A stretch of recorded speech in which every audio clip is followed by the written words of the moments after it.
Hello বন্ধুরা, good morning. তো happy new year সবাইকে জানাই। হ্যাঁ, একটু দেরি হয়ে গেছে, আজকে 6 তারিখ। আমার একটু শরীরটা খারাপ ছিল, এই জন্য ভিডিও শেয়ার করা হয়নি। তো হ্যাপি নিউ ইয়ার সবাইকে, সবাই ভালো কাটুক 2026 এই সালটা। তো দেখো আমি সারাদিন কী করি ওটাই তোমাদের সাথে শেয়ার করছি। তো আজকে তো একটু রোদ উঠেছে, কালকে তো একদমই উঠেনি, ওই জন্য আমি সকাল সকাল স্নান করে নিয়েছি ফার্স্ট। তারপরে চিনি ঘুমিয়েছিল, ওই জন্য বিছানাটা গুছানো হয়নি, ওই জন্য আমি এখন করছি স্নান করে এসে। তো বিছানাটা ভাবলাম একটু রোদে দিব আজকে, কারণ অনেক দিন থেকে দিইনি। আর বাচ্চা ঘুমায়, সবই তো বুঝতে পারছো। দিয়ে বিছানাগুলো সব নিচে নামিয়ে দিয়েছি, ওই জন্য এটাই থাকলো বিছানা যেটা পাড়া আছে।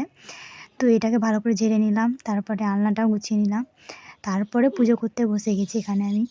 সব কাজের প্রথমে আমার হচ্ছে পুজো করা আর কি, কিন্তু একটু ভাবলাম রোদ উঠেছে, তাড়াতাড়ি আগে রোদে দিয়ে দিই, ওই জন্য রোদে দিয়ে দিলাম মাকে ওগুলো। আর চিনিকে দিয়ে দিয়েছি ভাইয়ের কাছে, ভাই ধরে আছে, আর ততক্ষণ আমি কাজগুলো করি। প্রত্যেক দিনই চিনি এরকম টাইমে উঠে আমার স্নান করার পর, আগে উঠে না।